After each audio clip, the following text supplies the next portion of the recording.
Halo rekan-rekan, selamat datang di Petunjuk Hukum. Pernikahan, sebuah momen yang penuh cinta dan harapan. Tapi, tahukah kalian kalau di Indonesia ada aturan yang mengatur berdasarkan agama, yaitu untuk Muslim dan non-Muslim.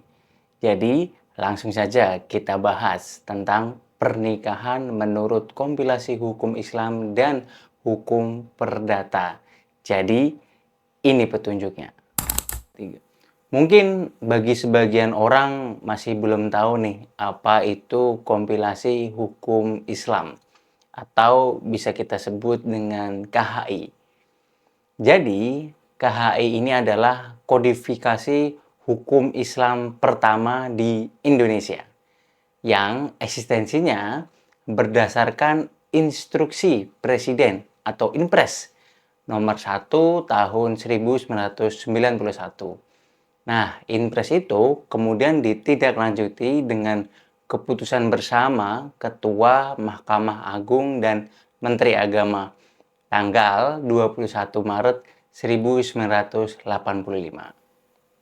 KHI ini mendapat pengakuan ulama dari berbagai unsur karena ia juga merupakan hasil dari konsensus atau ijma ulama dari berbagai golongan melalui media lokakarya yang dilaksanakan secara nasional yang kemudian mendapatkan legalisasi dari kekuasaan negara melalui instruksi presiden. Tujuan dari dibentuknya KHI di Indonesia ini adalah menyiapkan pedoman yang seragam atau unifikasi bagi hakim di pengadilan agama. Sehingga tidak terjadi lagi nih simpang siur dalam putusan hakim. Nah, tanpa adanya KHI ini, para hakim di pengadilan agama dalam mengadili perkara berpedoman kepada referensi kitab fikih yang dibuat oleh para fuqaha atau ahli hukum yang terdahulu berdasarkan situasi dan kondisinya di mana fuqaha atau ahli hukum itu berada. Akibatnya, hakim yang mengadili perkara yang sama seringkali putusannya berbeda. Nah, hal tersebut ini nih dapat membingungkan bagi para pencari keadilan dan menimbulkan ketidakpastian hukum.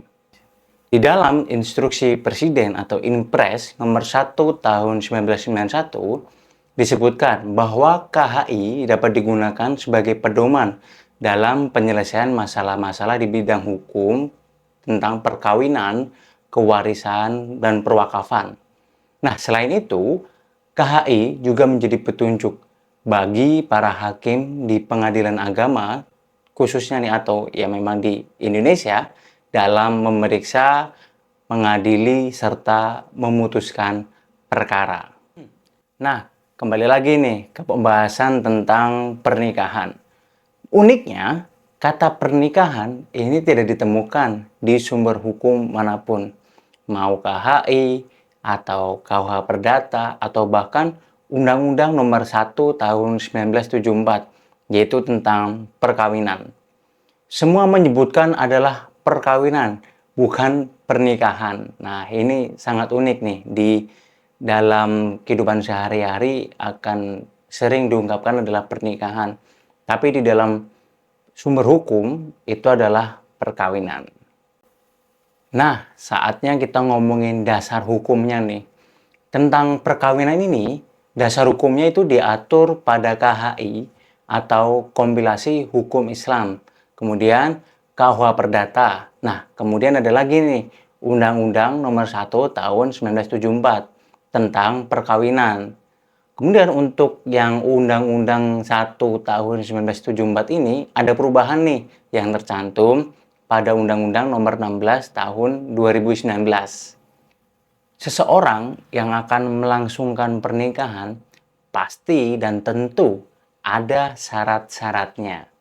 Mari kita bahas syarat-syaratnya. Yang pertama, syarat sahnya menurut KUH Perdata. Untuk melaksanakan perkawinan yang sah dalam KUH Perdata, diharuskan untuk memenuhi syarat-syarat ini. Ya, yang pertama, kedua pihak telah berumur sesuai dengan undang-undang yang ditetapkan dalam undang-undang, yaitu seorang laki-laki 18 tahun dan 15 tahun untuk perempuan. Namun, secara khusus usia perkawinan sekarang harus berusia 19 tahun, baik seorang laki-laki maupun seorang perempuan, sesuai dengan Undang-Undang Nomor 16 Tahun 2019 sebagai perubahan atas Undang-Undang Nomor 1 Tahun 1974 tentang perkawinan. Di syarat yang terkait dengan umur ini, terdapat perubahan karena pembatasan umur minimal untuk melakukan perkawinan bagi warga negara pada prinsipnya dimaksudkan agar yang akan menikah nih diharapkan sudah memiliki kematangan berpikir, kematangan jiwa, dan kekuatan fisik yang memadai. Kedewasaan menikah dimaksudkan untuk membangun suatu rumah tangga yang dewasa. Dewasa berarti tumbuh dan matang. Bayangkan saja, usia minimal pada wanita sebelum ada perubahan ada pada usia 16 tahun, yang mana usia masih tergolong sangat muda, yang bisa juga punya efek, yaitu rentannya putus sekolah, resiko depresi, trauma, dan stres. Dan juga nih, bisa menjadi faktor kematian ibu dan bayi. Jangan ya Dek ya.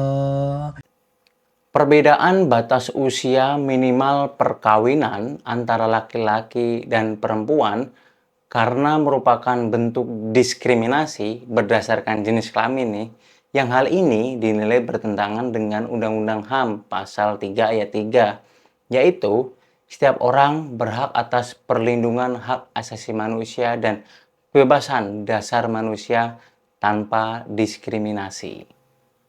Kemudian syarat kedua, harus ada persetujuan dari kedua belah pihak untuk melakukan perkawinan. Jadi nggak bisa nih dipaksa-paksakan oleh pihak manapun. Nah, yang ketiga, bila seorang perempuan sebelumnya sudah pernah kawin, maka harus lewat 300 hari sesudah putusnya perkawinan. Nah, kemudian yang berikutnya adalah tidak ada larangan dalam undang-undang bagi kedua belah pihak untuk melaksanakan perkawinan. Pada pasal 8 Undang-Undang Nomor 1 Tahun 1974 tentang perkawinan telah mengatur larangan perkawinan yang menentukan bahwa perkawinan dilarang antara dua orang yang pertama nih berhubungan darah dalam garis keturunan lurus ke bawah ataupun ke atas. Kemudian, berhubungan darah dalam garis keturunan menyamping, yaitu antara saudara atau seorang dengan saudara orang tua dan antara seorang dengan saudara neneknya. Kemudian yang ketiga, berhubungan semenda, yaitu mertua, anak tiri menantu, dan ibu atau bapak tiri. Kemudian yang keempat, berhubungan persusuan, yaitu orang tua susuan, anak susuan, saudara susuan, dan bibi atau paman susuan. Nah, kemudian yang keempat, berhubungan saudara dengan istri atau sebagai bibi atau kemenakan dari istri dalam hal seorang suami beristri lebih dari seorang. Nah, kemudian yang keenam, mempunyai hubungan yang oleh agamanya atau peraturan lain yang berlaku dilarang kawin. Kemudian, menurut kompilasi hukum Islam juga terdapat kok larangan perkawinan. Nah, hal ini diatur dalam pasal 39 sampai 44 di dalam KHI itu. Kemudian, syarat yang selanjutnya, bagi pihak nih yang masih di bawah umur harus memiliki izin dari orang tua atau walinya. Hal ini sangat penting karena pada pasal 6 ayat 2 Undang-Undang Perkawinan itu disebutkan bahwa untuk melangsungkan perkawinan seseorang yang belum mencapai umur 21 tahun harus mendapatkan izin dari orang tuanya. Maka, akibat jika tidak mendapatkan izin adalah orang tua berhak mengajukan pencegahan untuk pernikahan yang belum diberlangsungkan dan boleh melakukan pembatalan perkawinan jika pernikahan tersebut sudah dilakukan. Nah, kemudian kita bahas tentang syarat sahnya menurut KHI. Untuk KHI ini sebenarnya di dalam KHI-nya ini itu adanya adalah rukun dan syarat perkawinan yang terdapat di pasal 14.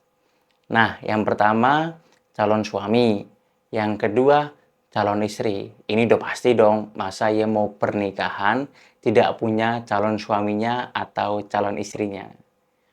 Nah, kemudian yang ketiga wali nikah. Secara umum, wali nikah adalah orang yang berhak menikahkan perempuannya atau anak perempuannya ini kepada seorang laki-laki yang menjadi pilihannya. Keberadaan wali nikah memegang peranan penting dalam rukun perkawinan, yakni sebagai pihak yang akan bertindak menikahkan calon mempelai wanita.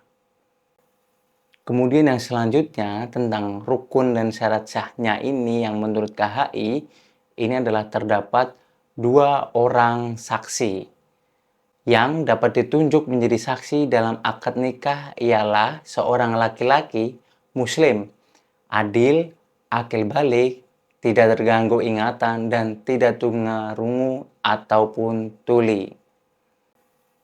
Nah, yang terakhir nih di dalam rukun dan syarat sahnya dari perkawinan di dalam KHI ini adalah ijab dan qabul. Nah, makna ijab yaitu ucapan wali. Nah, ini dari pihak perempuan ya, atau wakilnya sebagai penyerahan kepada pengantin laki-laki. Sedangkan qabul yaitu ucapan pengantin laki-laki atau wakilnya sebagai tanda penerimaan. Nah, tanpa rukun dan syarat sah perkawinan yang tadi, pernikahan bisa dianggap tidak sah. Selain itu, harus ada perkawinan dalam KHI itu terdapat yang namanya mahar. Nah, penentuan mahar diatur di dalam pasal 31 KHI, yaitu penentuan mahar berdasarkan kesederhanaan dan kemudahan yang dianjurkan oleh ajaran Islam. Mungkin buat yang non-muslim nih, yang masih asing, apa sih itu mahar? Nah, mahar itu adalah pemberian seorang calon mempelai pria kepada calon mempelai wanita ketika hendak menikah. Oke, selanjutnya kita bahas tentang mungkin pencatatan nikahnya ya. Nah, sebelum pernikahan, ini harus dicatatkan kepada negara. Nah, dasar mengenai ini ada pada pasal 5 KHI, yaitu agar terjamin ketertiban perkawinan bagi masyarakat Islam, setiap perkawinan harus dicatat. Nah, kemudian pasal 50 KUH Perdata itu juga menyebutkan bahwa semua orang yang hendak melangsungkan perkawinan harus memberitahukan hal itu kepada pegawai catatan sipil di tempat tinggal salah satu pihak. Dan pada pasal 2 ayat 2 Undang-Undang Perkawinan, yaitu tiap-tiap perkawinan dicatat menurut peraturan perundang-undangan yang berlaku. Selanjutnya, mungkin dari teman-teman juga pernah mendengar nih tentang pernikahan siri. Lalu bagaimana sih itu kedudukannya? Nah, maksud pernikahan siri itu bukan berarti pernikahan tanpa wali, tapi pernikahan yang tidak tercatat resmi di kantor urusan agama atau KUA, alias tidak memiliki akta nikah. Nah, dari hal ini, istilah siri ini harus tetap memenuhi syarat rukun pernikahan. Hanya saja tidak didaftarkan ke KUA.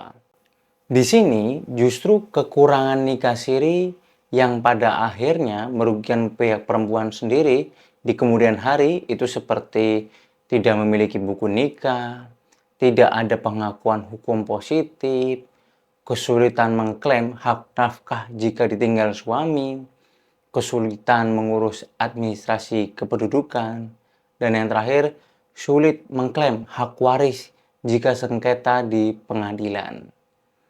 Jadi, itulah dasar-dasar sebuah perkawinan atau pernikahan berdasarkan kompilasi hukum Islam dan hukum perdata. Kalau kalian suka video ini, jangan lupa untuk like, subscribe, dan share ke teman-teman kalian. Kalau ada yang mau didiskusikan, langsung tulis di kolom komentar ya. Sampai jumpa di video berikutnya. Bye.